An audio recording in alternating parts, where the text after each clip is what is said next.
o Senai falando, né, como transformar ideias em produtos inovadores. E vamos ter a Tati Fish falando sobre a história, né, deles como startup do agro. Tá? Então, antes da gente começar esse evento, né, essa conversa aqui, eu vou chamar aqui à frente aqui o Jorge Henrique Fornazier, né, como coordenador do Inovem, e o Marcos Vinícius Jimenez como presidente do Sindimetal, por favor. Jorge, por favor, suas palavras boas-vindas. Olá, bom dia a todos. Obrigado pela presença. É muito bacana estar aqui nesse espaço maravilhoso do Sebrae, ficou sensacional. E hoje vamos contar com duas experiências espetaculares aí, que é da Silvana, né, transformando ideias, né, realmente em produtos e negócios, né, e do João Maximiliano com o exemplo da Tati Fish. Né. Então, sejam muito bem-vindos, obrigado por ter aceito o convite e tenho certeza que vai ser uma experiência muito bacana a todos. Né. Marquinho. Bom dia, pessoal, tudo bem? Realmente o Sebrae inovando, né, com esse espaço sensacional aqui dentro da feira, da SRP. Então, queria agradecer em nome do Sindimetal, do Inovem, aos palestrantes que vão dar aula aí para a gente de os caminhos para inovar, e dizer que é um orgulho muito grande a gente estar junto com o Sebrae, fazendo essa iniciativa aqui dentro da feira, e que a gente possa colher bons frutos aqui hoje. Obrigado a todos. Obrigado, Jorge. Obrigado, Marcos. Fique à vontade. Bom evento a todos. Obrigadão. Então agora, pessoal, para começar os trabalhos, eu vou chamar aqui a Silvana para fazer o uso da palavra e trazer suas experiências para nós aqui. Silvana. Obrigada. Gente, bom dia. Eu sou a Silvana, eu trabalho no Senai, mais especificamente no Instituto Senai de Tecnologia. E hoje, assim, eu acho que a ideia é poder conversar um pouco com vocês na prática, toda essa jornada, né? Como é que a gente enxerga, né, com a nossa experiência, acho que o histórico, né? Projeto é uma coisa bem interessante, né? Porque o projeto ele nunca é igual, um projeto nunca é igual ao outro, né?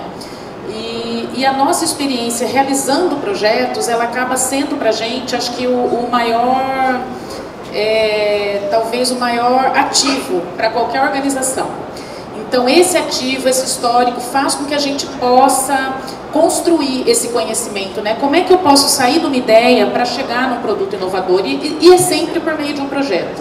Então eu vou compartilhar um pouco aqui com vocês essa experiência que a gente tem vivido ao longo dos últimos anos no Instituto Senai, de como que a gente enxerga, né? São alguns pontos que são extremamente práticos, tá, pessoal? Para que essa jornada, ela potencialmente, ela seja mais simples, a gente possa potencializar o sucesso dessa jornada.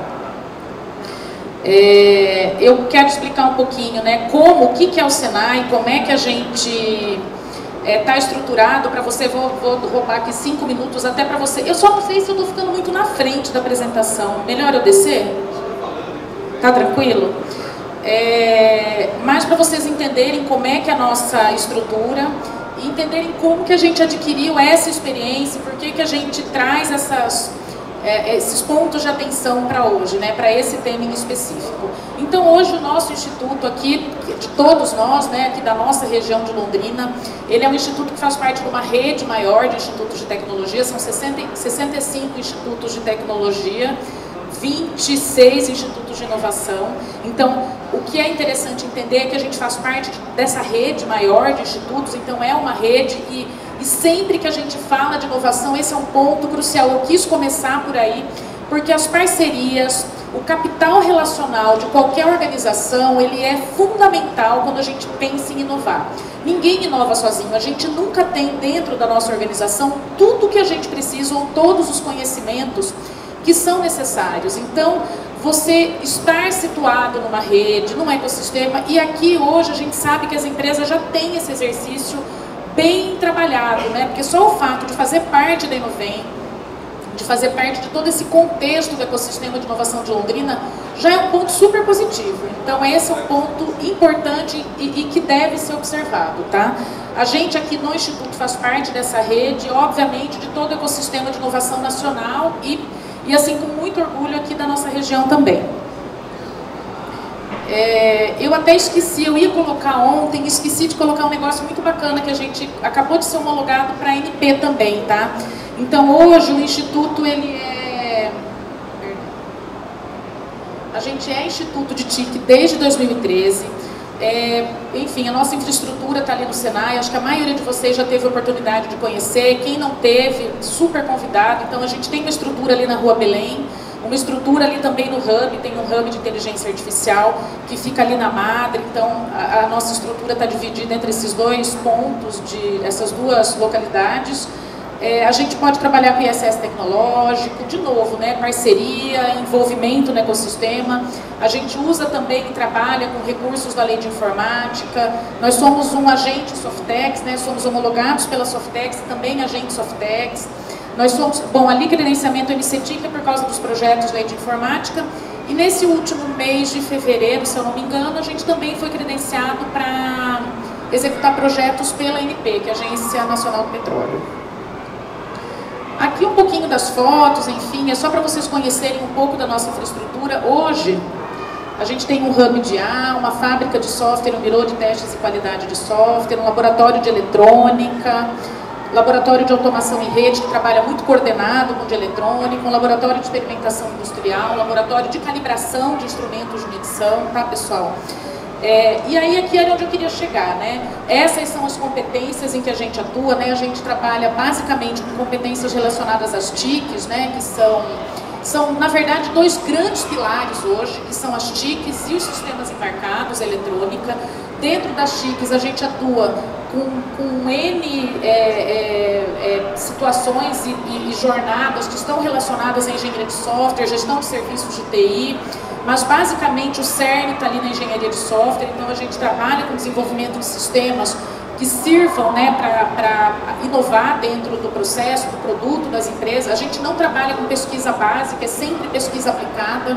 Então nós somos um instituto de pesquisa que trabalha sempre, toda pesquisa está endereçada a algum parceiro, a gente não tem linhas de pesquisa desconectadas de alguma entrega, então está sempre conectada com o parceiro. E aí dentro da engenharia de software a gente traz tanto a inteligência de dados, que eu não sei se está dando para ver aqui, quanto a inteligência artificial. E aí eu vou falar um pouquinho mais na frente, um pouco mais dessa questão da inteligência artificial. Então hoje, para vocês entenderem como é que a gente atua e qual que é o nosso... onde é que estão encapsulados, em que competências estão encapsulados os nossos projetos, a gente está basicamente nesses dois grandes pilares, que são a engenharia de software e os sistemas embarcados, e aí dentro dessas competências aqui detalhadas, tá bom? E aí o que é... Uma imagem errada. Mas dentro desse ponto... Parece que desligou aqui. Oi? Desligou, né? Dentro do nosso posicionamento, nosso grande posicionamento, eu já tinha falado isso, né? A gente atua basicamente nesse cenário, que é o cenário que a gente chama de cenário competitivo, né? A gente não trabalha com pesquisa básica, a gente sempre atua dentro de um modelo de pesquisa aplicada, né? Então, toda pesquisa, tudo que acontece dentro do âmbito do Instituto está relacionado a um parceiro tecnológico, ao real desafio da indústria ou de qualquer outra organização. Então, esse preâmbulo, né, na apresentação foi basicamente para explicar um pouco para vocês o contexto dos projetos em que a gente atua, né? São projetos sempre conectados a um parceiro. Então a gente tem N parceiros, enfim, que atuam conosco, basicamente parceiros da indústria mesmo, né? Então de vários setores da indústria. Depois eu posso compartilhar alguns cases, mas a ideia hoje, o que eu vou focar hoje, é principalmente nessa questão, né? Como é que a gente entende que é a melhor jornada, ou é o melhor caminho para transformar uma ideia num produto inovador? Então, assim, a primeira ferramenta, como eu já falei lá no início, é o projeto, né? Não tem como a gente sair de uma ideia para um produto inovador sem ter um projeto estruturado para isso. Então, assim, algumas lições aprendidas na prática, né? Como é que ao longo desses vários anos, né, de trabalho no Instituto, o que a gente entende que pode servir e que é muito fácil de incorporar dentro de uma organização.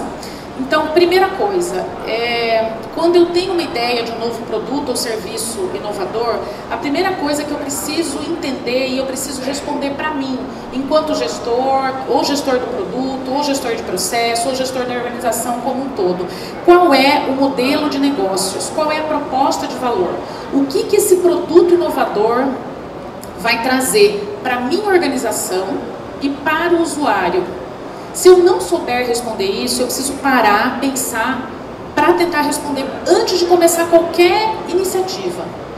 Como que eu vou trazer um diferencial para aquele usuário? Eu pretendo que alguém utilize esse produto, né? Eu quero que esse produto seja utilizado, ou ele pode ser um serviço, ele pode ser um processo dentro da minha empresa. Mas como que eu quero que aquele usuário, que ou vai ser quem vai usar o processo, realizar o processo daquele jeito, ou vai ser um usuário, um cliente meu, o que eu espero que ele enxergue de valor, que tipo de valor eu quero entregar. Então eu preciso pensar muito nisso, é a primeira coisa. Então a gente fala muito de... e tem uma coisa muito bacana assim também, né? Além de eu enxergar, de eu conhecer como que ele afeta e que tipo de modelo de negócio, como é que eu vou inserir ele no meu processo ou inserir o produto no meu portfólio. Então eu tenho que ter um modelo de negócios pensado, eu preciso ter a proposta de valor clara para mim. E ai, obrigada, eu estava incomodada com isso, vocês não querem ver. Obrigada. E aí, modelo de negócios, proposta de valor. E a gente tem mais algumas outras questões, né? Será que, se ele é um produto, eu preciso homologar em alguma, tipo, sei lá, eu preciso homologar na Anvisa, eu preciso homologar na Anatel, eu preciso ir lá na ANEEL, ver, na ANP. Então, assim, são algumas questões muito básicas que precisam ser respondidas de cara, para que eu não comece nada, nem não tenha nenhum esforço, não estruture nada que de repente lá daqui 3 meses eu pare e fale assim, nossa, mas está completamente errado, porque a Anvisa precisa que seja assim, né? Então, como que eu consigo resolver essa primeira questão? Que eu falo assim, que é muito simples, às vezes a gente fala, poxa, é muita coisa, com o BM Canvas a gente resolve. Porque no BM Canvas você tem, é uma página de A4, você tem que se obrigar a pensar nos parceiros estratégicos, você tem que se obrigar a pensar no modelo de negócios, nos recursos mínimos, mesmo que você não tenha valor, mas você tem que listar pelo menos os recursos, você tem que pensar em tudo isso que eu falei aqui, você tem que pensar. Então, minimamente, se você gastar ali 1 hora e meia para começar, você já consegue evoluir no entendimento de como que essa ideia vai virar um projeto, que vira um produto ou um processo inovador. Então essa é a primeira dica. Muitas vezes a gente tem lá um insight, uma ideia e já parte muito para a execução. Já chama a equipe, já fala, gente, e aí, como é que a gente pode fazer isso? Como é que eu faço um setup disso no meu processo? Como é que eu mudo, sei lá, o meu fluxo aqui? Então olhar, parar, respirar. É muito rápido fazer isso. Então essa, e a gente às vezes, muitas vezes dentro do Instituto a gente recebe, e não é pouco, muita demanda de projeto que não está consolidado, em que o modelo de negócios não está consolidado, e aí você vai pensar assim, a gente faz muita digitalização de processos, por causa do pilar de engenharia de software, muita mesmo. E aí não é só empresa pequena, empresa média, empresa grande, que vem, às vezes ela não consegue falar assim, poxa, tem que parar aqui porque eu não sei a proposta de valor aqui, eu sei que eu preciso digitalizar, eu sei que eu preciso incorporar isso aqui, é algo novo, mas a gente tem que dar um passo atrás, tem que voltar na pessoa do negócio. E tem uma coisa que muito importante também, que a gente tem sentido ao longo dos anos, principalmente com as empresas médias e grandes, que é muitas vezes o descompasso entre a área de inovação e a área de negócios. A gente recebe muita demanda, às vezes, da área de inovação, é uma pessoa que está ali na empresa e que ela pensa em inovação, mas não necessariamente ela está conectada com a área de negócios. Então, quando isso passa para a área de negócios, você vê que não está pensado o modelo, que não está pensada a proposta de valor. Então, eu sei que conselho, se fosse bom, a gente vendia, né? Mas essa é uma dica incrível. Começa por aí. É a primeira coisa. Se vocês me perguntarem assim, ó, qual é a primeira coisa que eu tenho que fazer? É isso. Sem medo de errar. Segunda dica. estabelecer uma estratégia adequada para a evolução da maturidade do produto. Isso parece uma coisa, isso é muito acadêmico, imagina, isso na prática não é. Porque às vezes, se eu tenho, tudo depende de como é que essa ideia está inserida no meu contexto, na minha maturidade. Então, se é um produto que eu não conheço nada, que ele é realmente disruptivo para a minha organização, eu preciso pensar assim, será que eu já vou partir de um protótipo? Como é que eu vou começar? Então, eu tenho uma escala de maturidade que é muito bacana que a gente observe, tá? Essa escala de maturidade, ela começa no nível do TRL 1 e ela vai até o 9. O 9 é quando o produto já está pronto para ir para o mercado. O 1, eu vou lá, princípio básico observado e reportado. No TRL2, eu vou, formulação de conceitos. No 3, eu já vou lá para uma prova de conceito. Então, como é que eu começo? Será que o fato de eu ter uma maturidade já avançada naquele produto, eu tenho um produto parecido, eu conheço, de repente eu já posso ir direto para um TRL4. Sim, eu posso ir direto para um protótipo. Mas muitas vezes é uma hipótese que eu ainda não tenho certeza se é verdade, se é verdadeira. Como que eu começo? Eu começo pela prova de conceito. Então, essa estratégia, ela é fundamental. Por quê? Porque ela adequa a estrutura, a jornada de desenvolvimento, a tua capacidade e a capacidade de entendimento da equipe. De repente, eu não tenho na minha organização pessoa... Bom, para mim é inovador, mas eu sei que eu tenho lá na universidade, na UTFPR, tem um grupo de pesquisa que já trabalhou com isso. E que já caminhou com provas de conceito. Eu vou trazer, por isso que a gente fala, né, parceria, né, a parceria e esse capital relacional, ele é fundamental. Eu vou lá, trago essa pessoa que fez a prova de conceito, começo a entender se eu tenho condições, por exemplo, de já, com uma prova de conceito realizada não por mim, mas por um outro grupo, por um grupo de pesquisa, ou por uma empresa parceira, por um cliente, por um fornecedor. Então, essa estratégia de evolução, né, da maturidade do produto, será que de repente eu começo, é uma hipótese que eu não tenho certeza. Então eu posso fazer uma prova de conceito e chegar à conclusão que a minha hipótese, ela não é verdadeira. E aí, ao invés de eu gastar um recurso absurdo fazendo um protótipo, eu em 2 meses cheguei à conclusão que aquela ideia é boa, mas aquela hipótese não é verdadeira, eu vou ter que explorar uma outra hipótese. Então eu não usei gente, eu não usei dinheiro, eu não comprei material para fazer um protótipo que não vai funcionar. Porque eu testei o core, eu fui na prova de conceito da hipótese, eu fui no conceito da coisa e disse assim, bom, esse conceito ele é verdadeiro. Então essa estratégia de definir parece uma coisa muito conceitual, mas não é.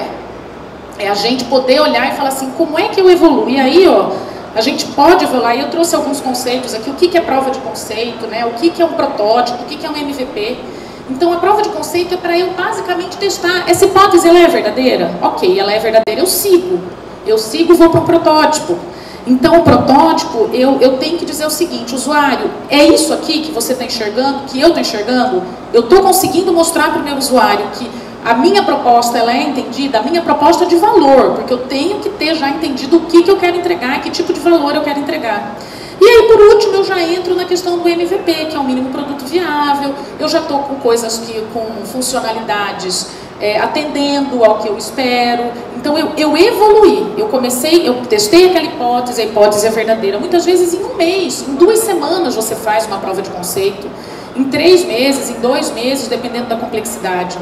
Dali eu já passo para um protótipo, eu já começo a pensar em como que esse produto pode estar estruturado e dali para frente eu já penso em algo funcional. O mínimo produto viável já é algo funcional, eu já começo a entregar funcionalidades core do meu produto ou do meu processo, tá bom? Então essa estratégia ela é assim, fundamental porque ela permite que a gente use os recursos de forma otimizada, tá? Aqui eu trago um exemplo, a gente tem feito muito, e é um exemplo nosso. Nós fizemos nos últimos 3 anos mais de 120 provas de conceito para uso de inteligência artificial dentro das empresas. Esse programa é um programa que eu falo assim, eu estou há mais de 20 anos no Senai, e é um dos programas assim, é muito prazeroso trabalhar com isso. A gente já está na 5ª turma, aliás, a 5ª turma começa em maio, turma de residência em IA, quem tiver interesse, depois o pessoal está já fechando a turma, enfim. Mas como é que é esse programa de residência, né? A gente começou até em função da nossa experiência, a gente faz a formação dos residentes em IA, lá no Hub, e em passo, assim, par e passo com essa formação, são duas pontas, né? A gente trata dentro das organizações, que são as empresas âncora, né? Que são as que patrocinam a residência, e elas têm lá quatro ideias por ano. Elas têm 4 ideias inovadoras em processo, em produto, e que usem IA. E que elas não sabem como resolver. Então, como é que a gente faz? A gente desenvolve com eles, a cada 3 meses, uma prova de conceito. E é incrível, porque... E aí tem empresa que fala assim, não, eu quero trabalhar no mesmo desafio e na mesma ideia por 1 ano. Quando ela chega na 4ª prova de conceito, ela já está praticamente com o produto resolvido.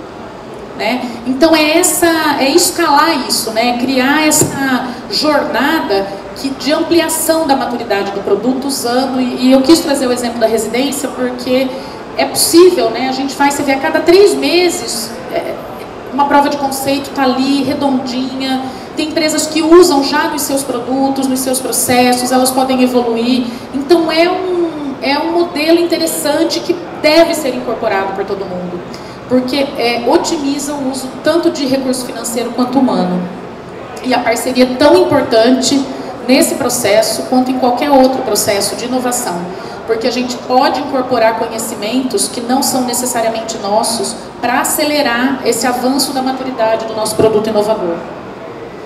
E aí aqui é essa escala de maturidade, eu começo da POC, que é a prova de conceito, protótipo, MVP, até entrar em produção, né? Então, e isso pode me ajudar, inclusive, a acelerar o processo de monetização com MVP, né? Enfim. Então, segundo ponto, né? Como transformar ideias em produtos inovadores.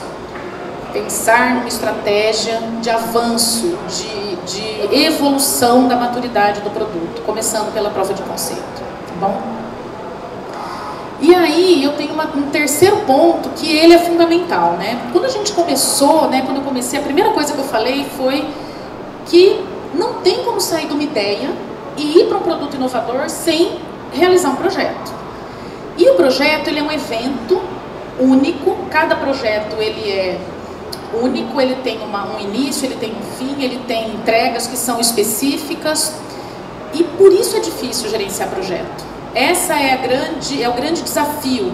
Eu tenho equipes diferentes em todo momento. É claro que ao longo do tempo de execução de um projeto, eu aprendo com aquele projeto. Quando eu começo um projeto A, o que eu sei dele é muito pouco. Quando eu termino esse projeto, eu posso dizer que eu sou especialista, ou que a minha equipe já tem um know-how, enfim. Mas é muito difícil, né? Muitas vezes é um projeto que eu não tenho histórico nenhum, é um tema completamente diferente daqueles que eu já atuei.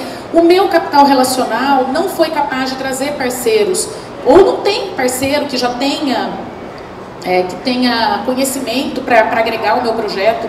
Então, o que é um ponto fundamental? Eu preciso ter processos de gerenciamento de projeto.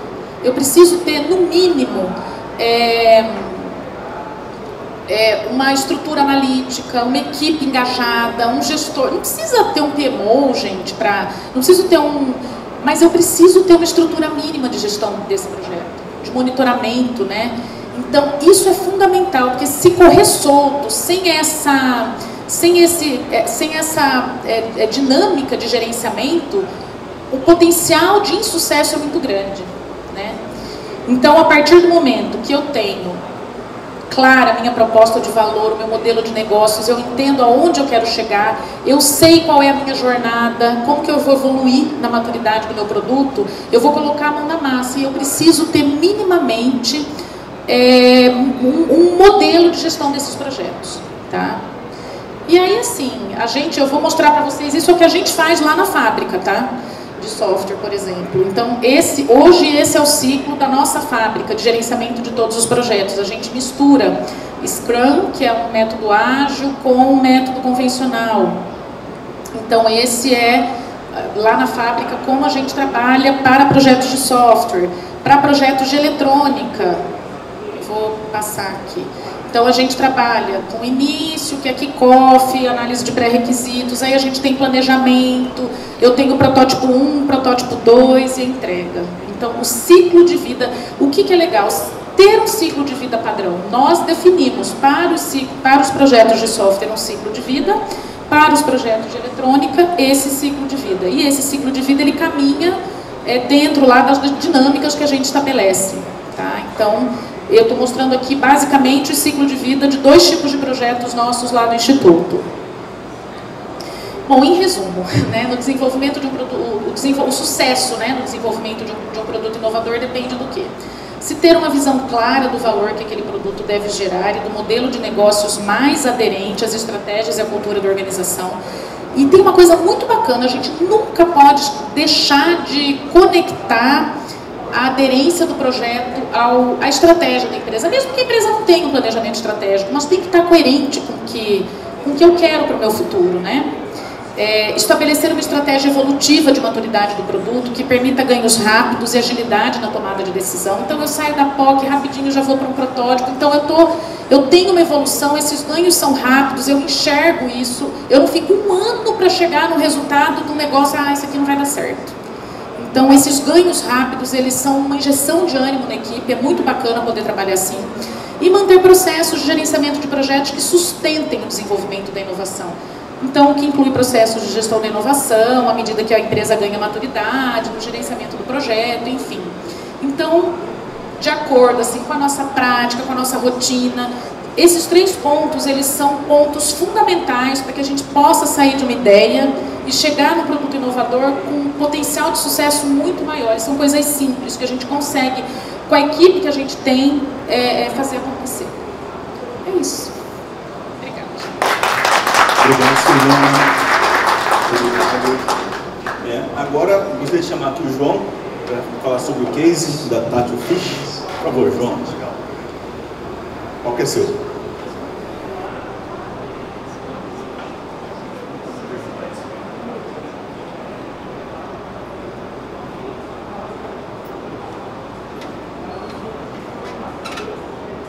Bom dia, pessoal.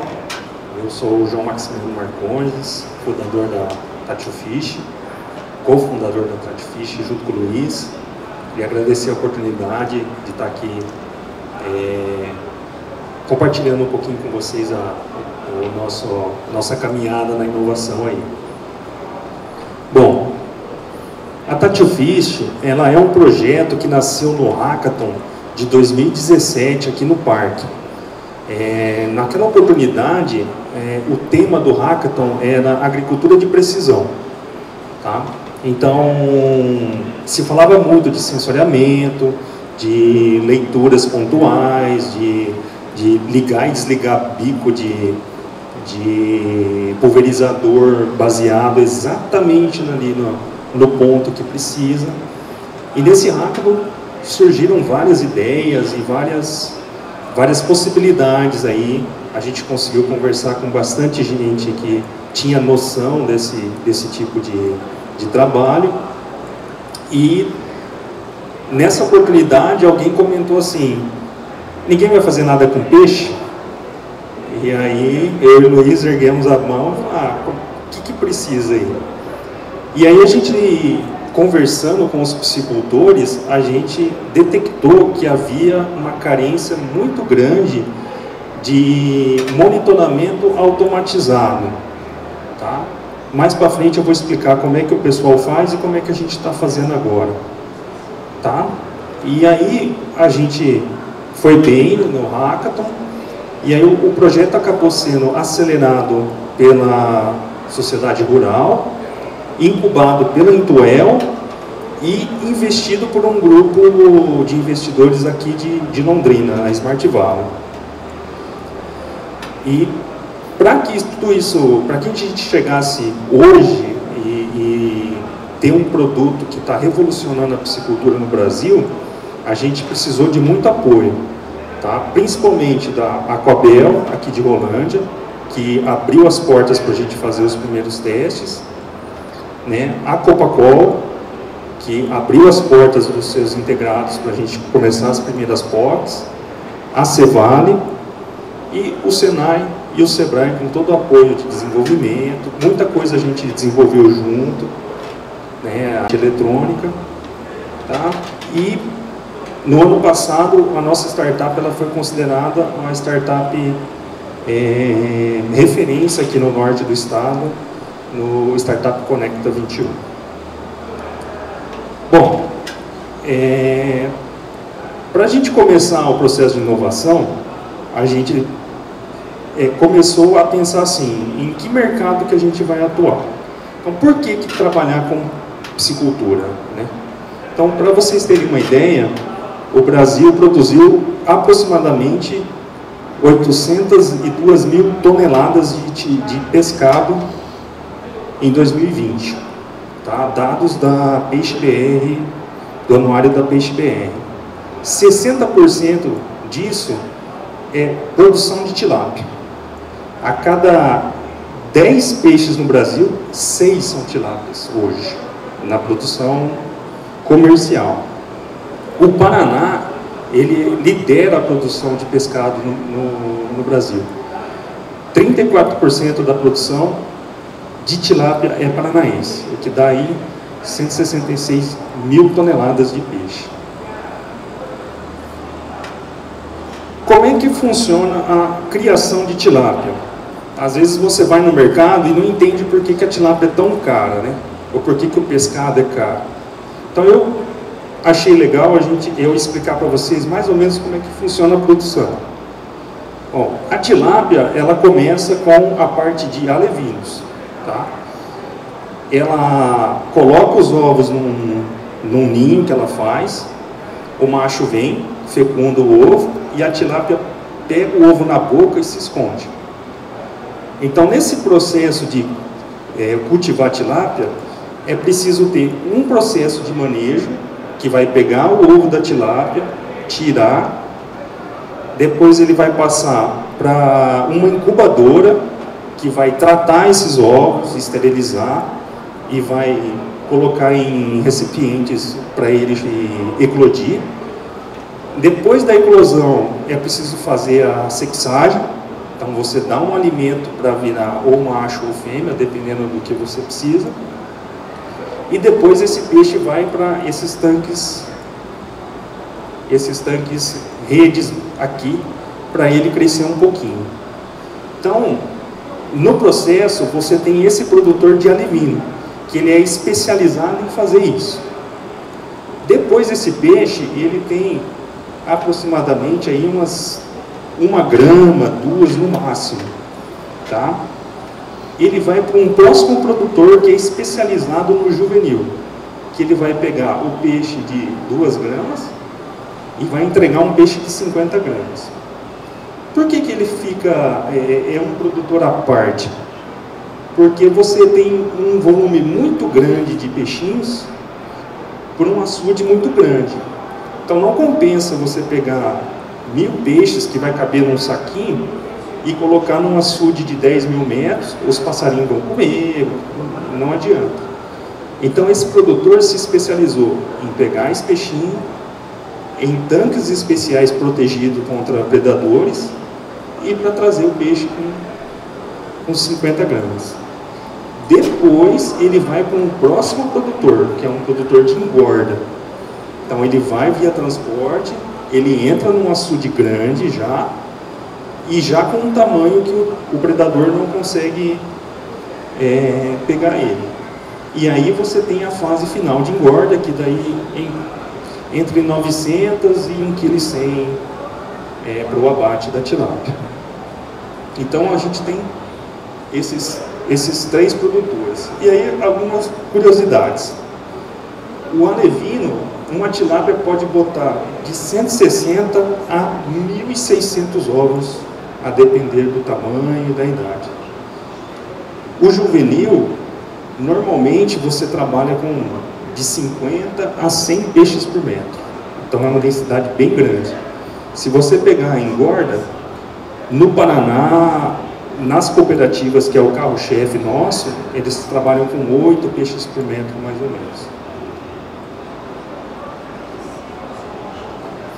Então, dentro desses produtores, a gente optou por trabalhar com os produtores de engorda, tá?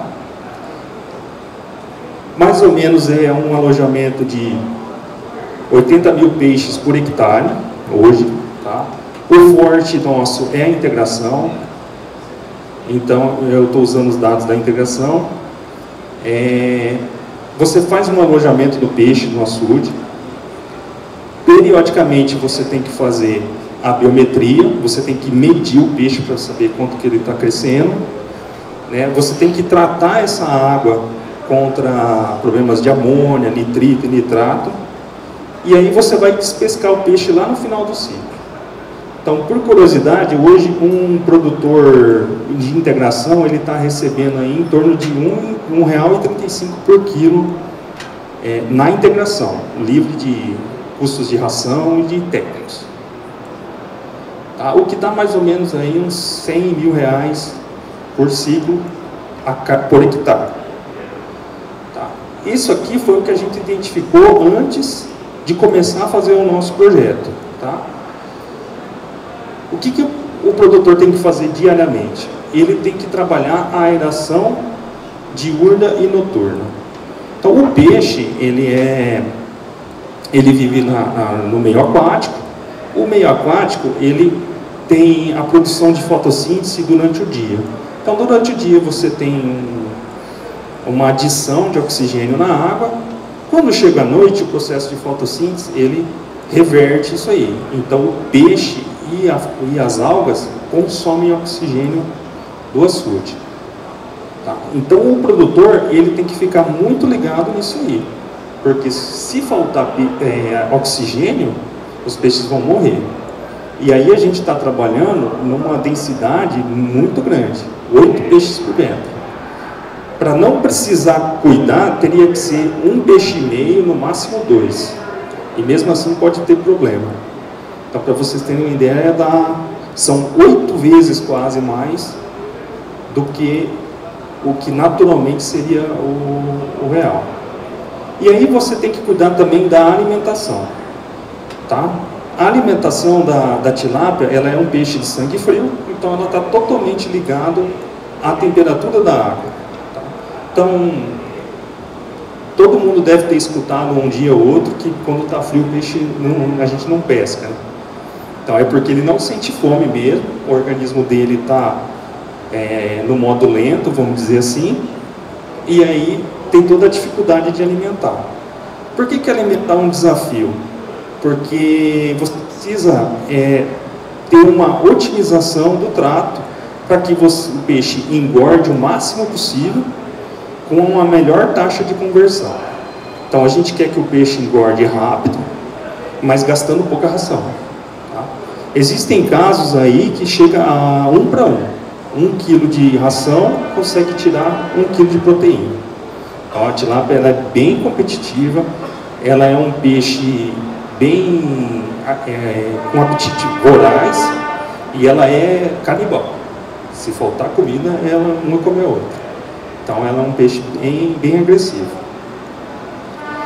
Na fase final, quando o peixe já está lá com 1 quilo, esses alimentadores aqui ficam um pouquinho menorzinho.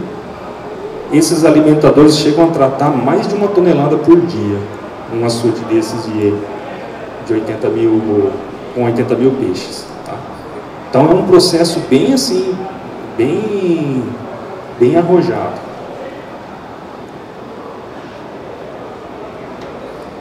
Bom, esse aqui é uma propriedade de um cliente nosso. Ele tem 12 tanques aqui. Tá? Esse tanque que está com a linha aqui, ele tem 18 mil metros quadrados. Tá? Só para vocês terem uma ideia do nível de produtores do Paraná. O que ele fazia antes da Tátil Fish? Né? O que ele tem que fazer? Ele tem que passar todo dia nesses tanques aqui e fazer uma medição manual de oxigênio para saber como é que está a situação da água. Baseado nessa leitura aqui, ele vai em cada alimentador desse aqui e faz um ajuste no sistema. Por quê? Porque, imagina, a tilápia vai engordar em tese 3 gramas por dia. Então, se você pegar 80 mil peixes engordando 3 gramas por dia, todo dia você tem que ir lá e fazer um ajuste para dar um pouquinho mais de ração. Então, sempre você tem que ir dando mais ração, né?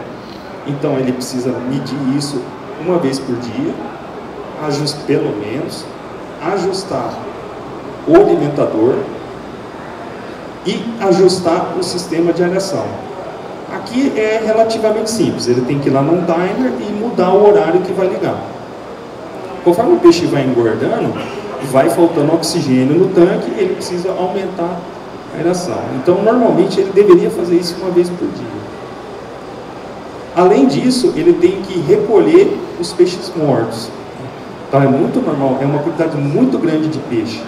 Então, sempre é normal ter um ou 2 peixes morrendo por dia, por questões de genética e tudo mais.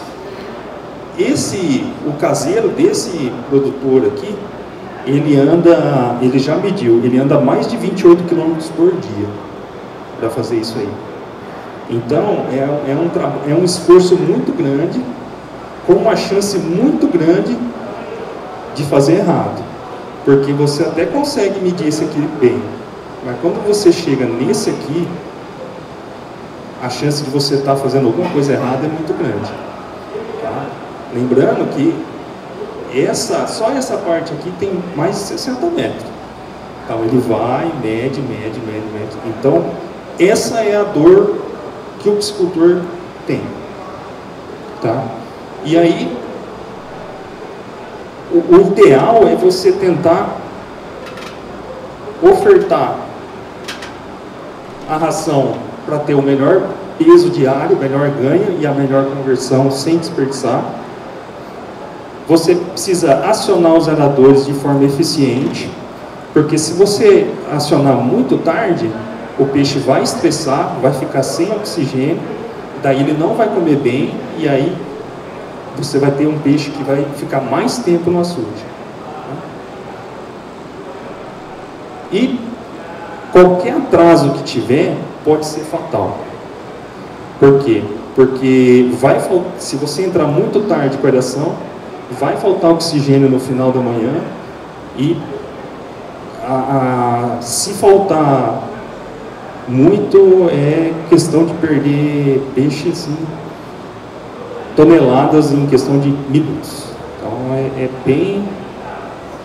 bem crítico a piscicultura. Bom, então baseado no mercado, então é um mercado interessante para trabalhar, baseado em como você faz, escolhendo o produtor que a gente queria, que é o produtor de engorda, sabendo de como funciona a engorda e quais são as dores que ele, como é que, indo lá e olhando ele, como é que ele está, aonde que está o ponto fraco dele, a gente desenvolveu o nosso sistema. Tá?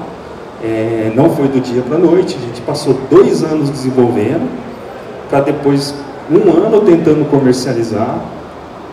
No nosso caso, não existia um mercado disso. Eu não entrei e tinham concorrentes e aí a gente tentou inovar. Não, a gente entrou no mercado que não existia e desbravou isso aí. Então, muitas vezes aqui na feira, nesses anos, os produtores chegavam para mim e falavam assim: João, seu produto não funciona. Boa tarde, eu sou João, tá? Como é que é seu nome? Então, a gente passou muito tempo tentando vencer essa barreira e tentando provar que fazendo de forma automatizada isso ia dar certo. Sempre existiu a dúvida na cabeça do produtor de que se ele está ligando 6 da tarde, desligando 8 da manhã, e ele está ganhando dinheiro, talvez essa solução automatizada não fosse tão interessante, sabe? Então, o nosso caso foi bem difícil, a gente apanhou bastante, né? E graças a Deus hoje a gente também estamos na frente de todo mundo, né? Hoje tem piscicultor, o piscicultor que instala a nossa solução, hoje ele fala assim: não tem como mais a piscicultura ficar sem isso. Então, Só para dar uma geral de como a gente chegou até aqui. Tecnicamente parece muito simples. A gente desenvolveu uma estaçãozinha que fica posicionada num ponto do açude. Como esse açude é gigantesco, a gente optou por trabalhar com comunicação de longa distância. Na época, a melhor opção para nós foi trabalhar com LoRa. Depois a gente desenvolveu, a gente entendeu que só monitorar não ia trazer grande resultado. Porque não adianta só ir lá e falar assim, ó, o oxigênio está tanto. O rapaz ainda tem que pegar uma moto, ir lá e ficar mexendo naqueles quadros elétricos. Então não ia rolar.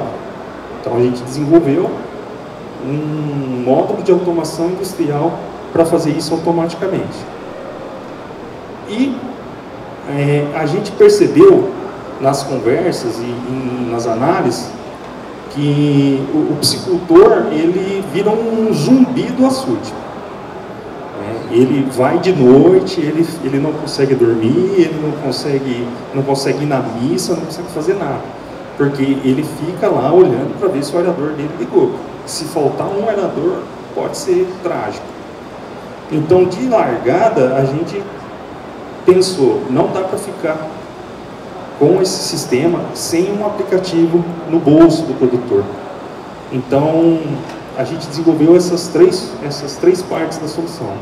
A estação, com comunicação de longo alcance, o módulo industrial para fazer a automação do liga e desliga, e o aplicativo para trazer paz de espírito para o produtor.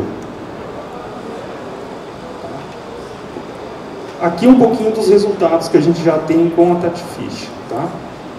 Então, esse aqui foi um caso de um produtor da Copacol, que a Copacol fez uma reunião com a gente perguntando se era mentira.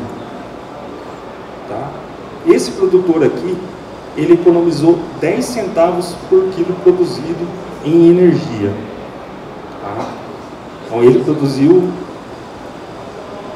tem uma produção média de 60 toneladas por hectare. Ele aumentou em 38% o ganho de peso diário. Ele passou de 1,4 ciclos por ano para 1,8 ciclos por ano.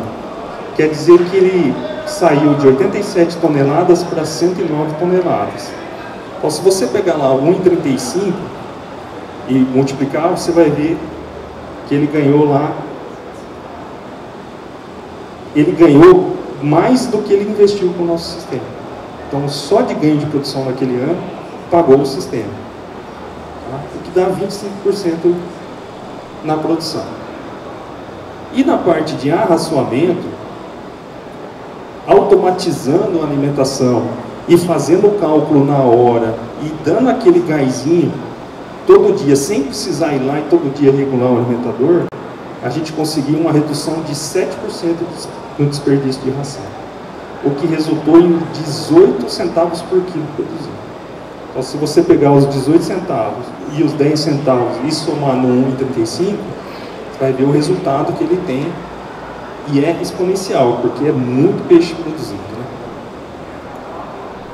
Tá? Como é que a TatiFish está hoje? Bom, essa aqui é o modelo mais novo da estação. Ela vai lá estacionada no açude.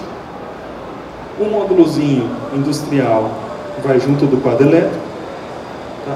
Hoje a gente tem 36 instalações, 220 equipamentos funcionando, online agora, 140 quadros elétricos integrados, mais de 1.000 aeradores funcionaram de ontem para hoje com o TatiFish e 110 hectares de lâmina d'água, o que dá aí mais ou menos 8.000 toneladas de peixe hoje foram bem administradas pela TatiFish. É isso, pessoal. Eu fico à disposição. Muito obrigado. Obrigado, João. Vamos aqui agora conversar um pouquinho. Silvana, convido também a palco. Há uma ideia com vocês. Pode sentar naquela outra de lá, por favor. Já tem mais uma ali. Obrigado, Zé.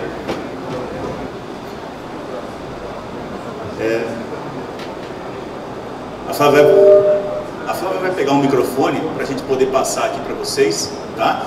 Mas, iniciando a conversa, eu vou fazer aqui... Vou sentar um pouco mais para frente. Som, isso. Então, vou fazer uma pergunta para a Silvana, primeiro, Silvana. Então, pensando no setor eletrometalmecânico, é possível pelo Instituto Senai desenvolver inteligência artificial ou projetos de automação para máquinas dentro do setor produtivo? Então, isso é difícil, porque assim... Acho que tudo depende, né? Acho que quando a gente trabalha dentro das competências e dentro dessa matriz de competências do Instituto, todo desafio é possível. Então, acredito que a gente precisa entender o desafio. Como eu falei, né? Acho que a primeira coisa a se fazer é olhar e tentar entender o nível, né? Que estratégia a gente vai adotar para ganho de maturidade, né? Você viu o João comentando aqui com a gente, né? Não adianta, você vai, é interativo mesmo, não tem como você chegar no nível, né, ou no modelo de solução com as três partes, sem começar pela primeira parte, que foi a parte de começar ali com o monitoramento, entendendo qual era a dor. Então, com certeza sim, e a gente tem adotado muito essa estratégia, né, de começar pela prova de conceito e de desenvolver junto com a organização essa estratégia, assim, começando pelo nível de maturidade que é mais adequado ao desafio, mas com certeza sim a resposta. Ok, obrigado, Silvana. Antes de abrir para o público, vou fazer uma pergunta para o João também, tá, João? João, quais dicas para desenvolver um modelo de negócio em cima de um problema identificado? Quais dicas você dá para os empresários? Olha, o nosso caso foi bem interessante. Quando a gente começou, e a gente estava tudo envolvido com startup, o pessoal, os investidores, eles pegaram no nosso pé para tentar alugar, sabe? Um modelo de negócio aluguel. E aí a gente pegou e tentou, e não deu certo. E só depois que a gente tentou e desbravou e conversou muito com os produtores, a gente entendeu o perfil do produtor. O produtor, ele tem um perfil que ele vai no banco, financia, coloca, isso, aí ele ganha dinheiro com isso e não paga. Então a dica que eu dou é fazer o melhor possível para entender o seu cliente.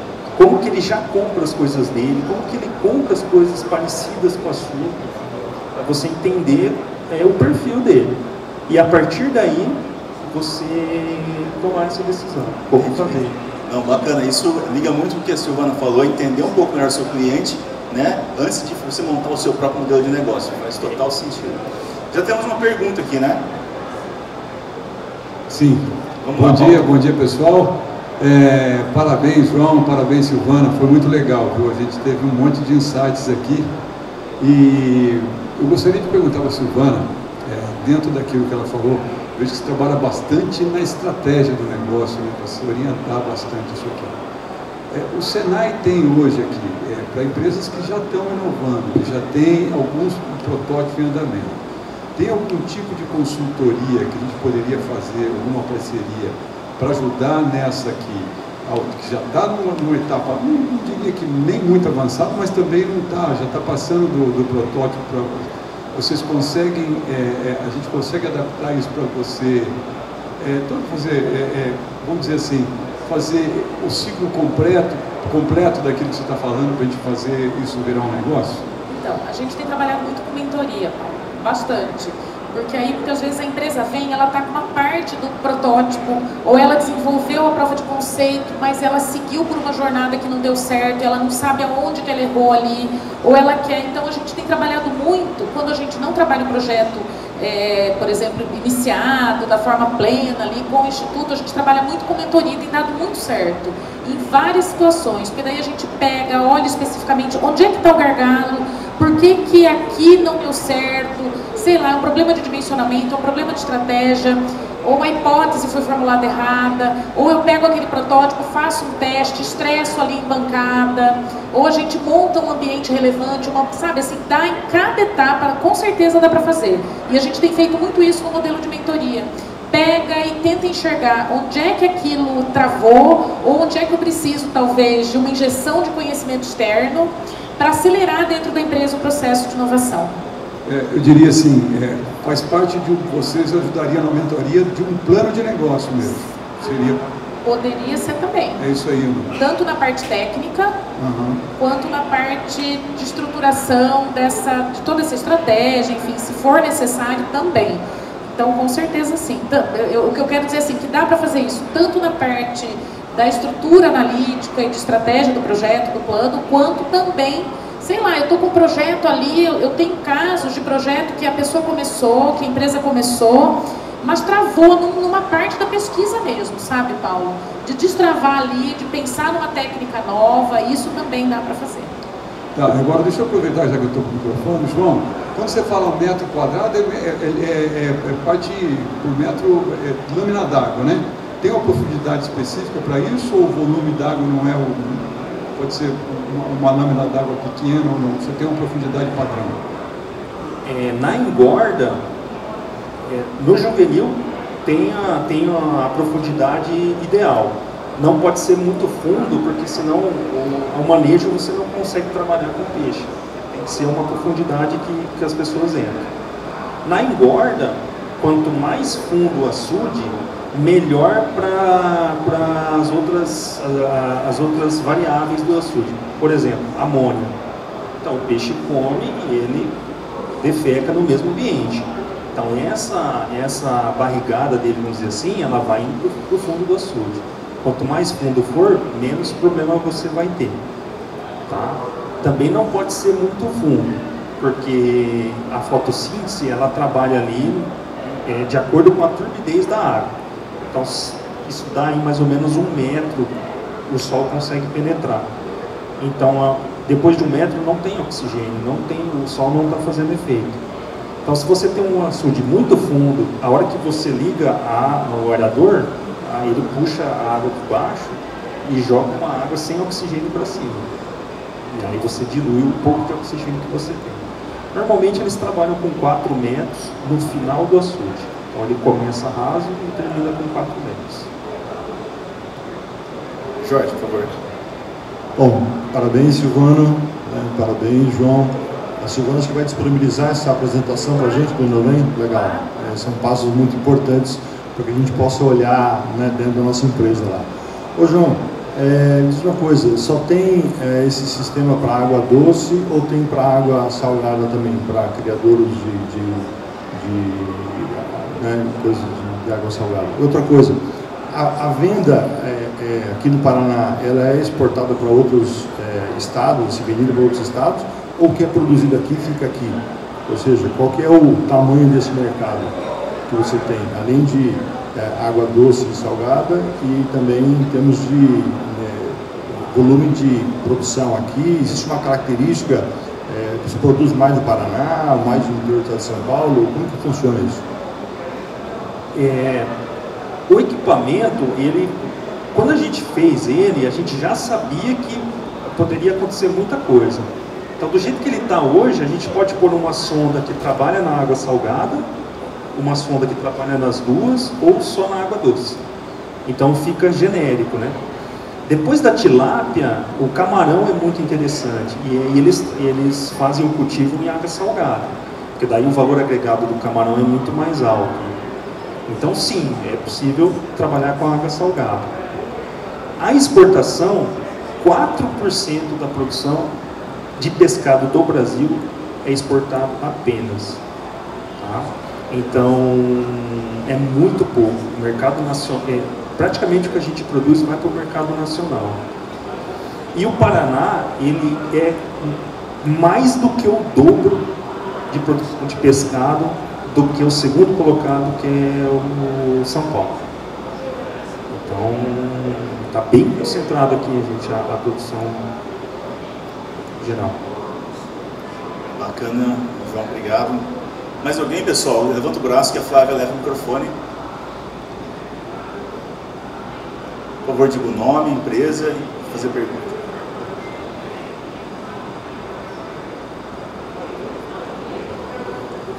Bom dia, meu nome é Levi, tá? Eu presto serviço para ele. Eu tenho uns peixinhos aqui para você abrir as long neck para te dar de presente, tá? Cara, parabéns. Assim, eu não conheço nada de piscicultura, aprendi muito, tá? Então, muito esclarecedor. Minha pergunta, na verdade, assim, não vou entrar no assunto de piscicultura, que não é minha área. Minha área é indústria, metal mecânica e região norte do Paraná. Nós temos aproximadamente 3.000 metalúrgicas, tá? Eu sou especialista em indústria 3.0, formado pelo Senai, sou da 3ª turma de Lean Manufacturing e gestão industrial lá. Então, eu acompanho o Senai, fui docente do Senai também, então acompanho a região de Londrina aí desde 2007, 2008. Dessas 3.000 metalúrgicas, 5% está indústria 4.0, tá? Na verdade, 95% não sabe nem onde está, porque não sabe o que é 1.0, 2.0, 3.0 e 4.0. E aí a gente vê que o Senai, não é juízo de valor, ele foi para a área tecnológica, e esses 95% dessas pequenas indústrias, elas ficaram num limbo tecnológico. Então, assim, eles não conseguem avançar. São prensas excêntricas, são dobradeiras mecânicas. Silvana, o Senai tem algum projeto para tirar essas empresas dessa defasagem tecnológica que a nossa região se encontra? Ou, assim, virou a chave e o Ruby vai ser só tecnológico e esses 95 estão vamos falar, o Deus dará? Não, na verdade, assim, a gente tem no Senai hoje duas grandes áreas de atuação. A área em que eu atuo e que está o Hub, o Instituto, é a área de tecnologia e inovação. E o Senai, você estava aqui no começo, você viu lá, né? A gente tem aquela rede, e essa área de tecnologia e inovação, ela atua com os institutos em rede, e aí a gente tem, no Brasil todo, por área de conhecimento, os institutos estabelecidos. Então, por exemplo, no Maringá, a gente tem o Instituto Metal Mecânico, aqui em Ponta Grossa, Construção Civil, e essa rede de tecnologia e inovação, ela atua assim, que é para trabalhar com projetos dentro das indústrias, que é para a gente poder trabalhar as provas de conceito, na prática, trabalhar inovação dentro da empresa. Mas existe uma outra área do Senai, que eu diria para você hoje, que ela é 2 vezes maior que essa área de tecnologia e inovação, que é a área de educação profissional. E essa área, ela tem investido muito forte justamente nisso, né? Em poder formar pessoas para trazer indústria para a inovação. Então, a gente tem muito investimento, né, com os projetos de inovação dentro dessa área da educação. E, por exemplo, você fala assim, mas é só o Hub, é que aqui em Londrina, aqui na nossa região, ficou a área de TI e eletrônica, né? Mas, por exemplo, o Maringá tem a mesma estrutura que nós temos em tecnologia e inovação para metal mecânica, e que tem tudo a ver com isso que você está falando, está lá em Maringá. E a ideia é que essa estrutura, por exemplo, de tecnologia e inovação, atue no estado todo. Então, quais são os recursos que o Senai está investindo? É muito pela área de educação, né? Então, com tudo, então, realmente não é esqueceu, virou a chave, tem muita coisa da metal mecânica, da indústria 3.0 acontecendo nessa instância da educação profissional e no Instituto em Maringá, tá? Então, a hora que você quiser, a gente conversa, você vai lá, e esse instituto ele atende em nível estadual também. Tá? Mais uma pergunta, pessoal? Gostaria só fazer uma... Desculpa, teu nome é mesmo? Levi na Exxon, mas eu acho importante a gente ver, até o Café não vem, é fruto da governança do sistema de inovação do eletrometal mecânico de Londrina e região. O Senai também participa, as universidades participam, e nós temos vários empresários participando.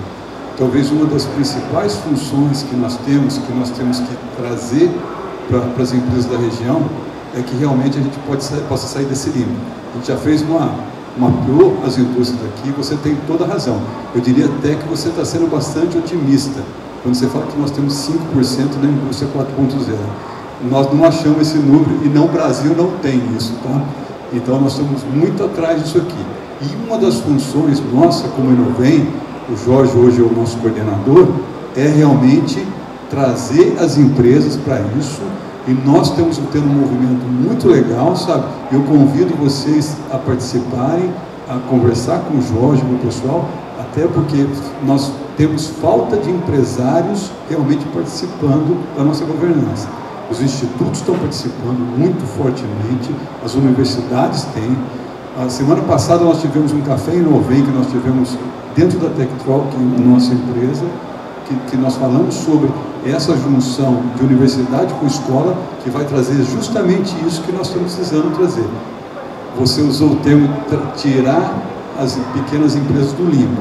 E você tem razão quando você fala pequenas empresas. Na nossa região, mais de 95% das empresas são micro ou pequenas empresas.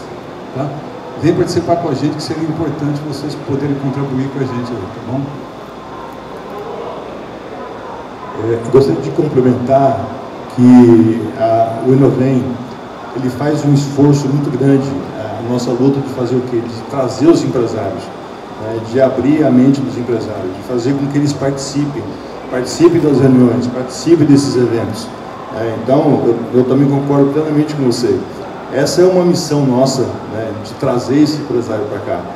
E a gente percebe que, é claro, todo mundo tem seus compromissos, mas mudar a mentalidade do empresário, independente do seu tamanho, pequeno, médio, grande. É a nossa tarefa de incentivar a pessoa, faça algo diferente, senão você vai continuar tendo sempre os mesmos resultados. É nisso que a gente bate.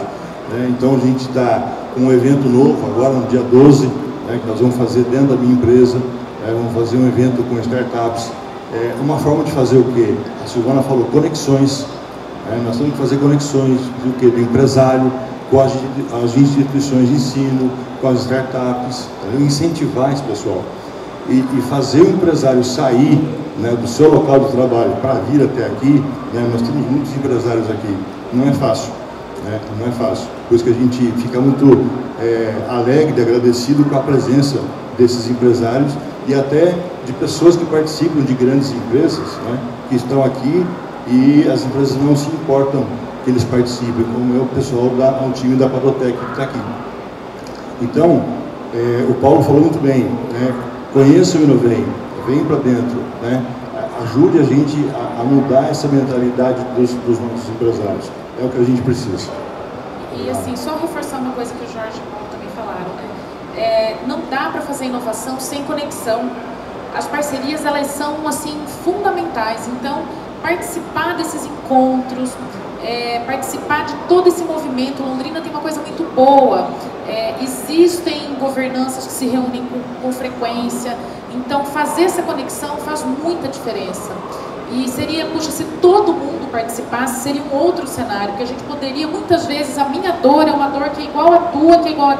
De repente eu faço um consórcio e eu consigo, às vezes, por 1/3 do que eu usaria de um recurso meu, de pessoas.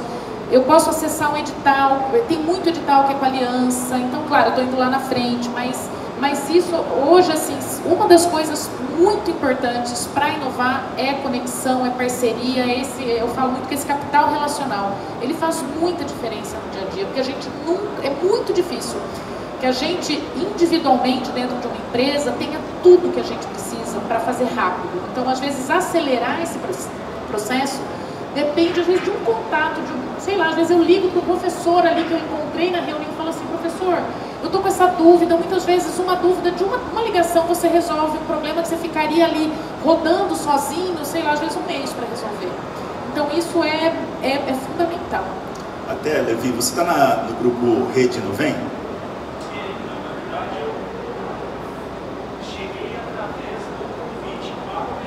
Certo. Eu não conhecia. Tá. E aí já adicionei no LinkedIn, então agora beleza. Vou falar que eu sei que existe, até o evento eu não sabia. Tá, então vamos fazer o seguinte, depois daqui a gente conversa para te colocar pelo menos na Rede Inovem, que é onde nós deixamos todas as ações que nós estamos fazendo com a governança Inovem, tá? Então você fica lá também, que daí, se eu puder aguardar um pouquinho, depois a gente conversa em relação a isso, tá bom? Mais perguntas, pessoal? Então, por favor, nome, empresa e pergunta. Meu nome é Ricardo, estou representando aqui hoje a Perfimax, e a minha pergunta é na linha da educação do Senai, se eles têm programas de treinamento em gestão ágil, Scrum e coisas desse tipo, que poderia passar para as empresas? Tem sim. pode customizar, enfim, com certeza sim. É só a gente conversa, dá para fazer workshop, dá para fazer em formato de treinamento, enfim, aí como ficar às vezes mais adequado para a rotina, para o nível de conhecimento da equipe. Um workshop já seria bem legal. Porque às vezes você já tem um conhecimento mínimo, né? Então a gente apresenta algumas técnicas, de repente fala das cerimônias Scrum, fala do fluxo, mas dá para fazer sim. Aí depois a gente conversa, deixa o meu WhatsApp, a gente... Obrigado. Obrigado, Ricardo. Mais perguntas, pessoal? Eu vou fazer uma pergunta então para o João. João, a Silvana falou bastante do início da startup, né, que tem lá, você faz um modelo de negócio, aí você faz um MVP, você, né, trabalha na POC. Você passou por todas essas etapas? Conta um pouquinho para nós dessa parte. Nós passamos. Logo quando a gente saiu do Hackathon, o pessoal já estava preparado para fazer a aceleradora, né? E aí todo esse processo Senai e Sebrae já estava formatado para dar o apoio para as startups. Então, a aceleradora aqui foi fundamental para a gente fazer todo esse planejamento e executar, colocar a mão na massa e desenvolver um produto, sabe? E também a Intuel ajudou bastante, porque daí a gente teve um apoio de incubação, porque planejar, fazer o que a Silvana passou, a gente fez tudo. Mas depois, como é que é? Você precisa de um espaço, você precisa testar. Teste agro não é assim, coloco ali e amanhã está pronto, né? Demorou 1 ano para sair um peixe, e aí o pessoal duvidou, aí teve que ter mais 1 ano para falar, não, é isso mesmo, entendeu? Então, do processo de planejamento, aceleração, foi fundamental, quanto o processo de incubação, de conseguir chegar no ponto em que, em vez do produtor chegar ali no stand e dizer que o meu produto não funciona, hoje o produtor vem, quanto que é um orçamento para a propriedade inteira. Então, é isso. Olha que incrível isso, né? Isso que eu acho bacana em trazer um caso. O João, ele começou num hackathon, né? Teve auxílio de uma aceleradora, foi para uma incubadora, né? Então, o ecossistema de inovação de Londrina está trabalhando, e o João bebeu dessa água e hoje está aqui para, né, como um case de sucesso do nosso ecossistema. Então, João, obrigado pela presença. Pessoal, temos mais alguma pergunta? Não? Então, João, obrigado pela sua palestra, obrigado pela presença e pela contribuição que você fez com a gente aqui também. Silvana, te agradeço imensamente, tá? Obrigado por estar com a gente, o Senai 5 parceiro, e pela palestra, foi muito boa, tivemos muitos insights bacanas, e eu convido vocês a tomarem seus lugares, né? Então, muito obrigado. E agora, pessoal, indo para o final, né, pode deixar o microfone. Indo para o final, eu vou convidar aqui então o Jorge, que é o nosso coordenador do Inovem, né, a governança do eletrometalmecânico, para fazer a fala final. Por favor, Jorge. Bom, mais uma vez, obrigado, Silvana, né, por nos brindar com essa palestra maravilhosa. João, obrigado. Foi muito bacana, foi muito esclarecedor. Não entendo nada de peixe, mas teve muita coisa curiosa aqui que a gente aprendeu bastante. Obrigado pelo Sebrae, né, por essa oportunidade. Obrigado pela presença de todos. Sensacional participar de mais um café do Inovem, um café de sucesso. E esperamos que tenhamos no próximo um evento com esse palco lotado aqui. Obrigado, Gustavo. Obrigado a todos. Isso aí, Jorge. Tenham uma boa semana a todos. Obrigado. Pessoal, um último recado, né? Nós vamos fazer a semana que vem, né, vai ter um evento de conexão com startups, né? Que é focado em startups focadas no setor eletrometalmecânico. Então, quem tiver interesse, pode procurar a Flávia. A Flávia está aqui, levanta o braço, Flávia, por favor. Procurem a Flávia para fazer a sua inscrição, né? Já deixa o nome com ela e a gente vai fazer a inscrição de vocês, né, para a semana que vem, vai ser dia 12 às 16h30, tá ok? Confirma, Jorge? Lembrando que são vagas limitadas, né? Isso. Nós temos alguns inscritos, nós temos teoricamente 20 vagas só apenas. Então seria interessante quem tiver a fim de participar do evento, corre lá e vai ser bem legal. Não era para falar, mas vai ter sorteio de carros zero, sei lá, alguma coisa assim. Então vai ser um evento bem divertido, gente. Gente, falando um pouco do formato do evento, né? Então nós vamos ter uma fala sobre inovação para o setor eletromecânico. Depois a gente vem com pitches das startups, né? E depois vai ter um momento para demonstração das soluções que elas vão levar, né? Então, já para dar um spoiler aqui, a gente vai ter startups da parte de impressão 3D, nós vamos ter startups com a parte de EPI, né? A parte de indústria 4.0, então vai ter várias startups interessantes que pode ser muito bacana para o seu negócio também. Então, eu convido vocês a estarem com a gente, tá? Conversem, falem com a Flávia para fazer a sua inscrição, seu interesse, e estamos aí para o próximo evento, vocês todos serão convidados também. Valeu, gente. E, Gustavo, parece que vai ter um happy hour depois também, né? Ouvi dizer. Então, vai ser um evento bem bacana. Bem lembrado, Jorge. Legal. Então, venham se conectar tanto com as startups, para conhecer também as empresas do setor eletrometal-mecânico. O Jorgeão vai estar lá também, com certeza, né? Então, venham conhecer melhor a gente, para a gente conversar, se conectar. Então, você está certo? Então, tá bom, gente. Obrigado. Obrigado por tudo. Obrigado. Tchau, tchau.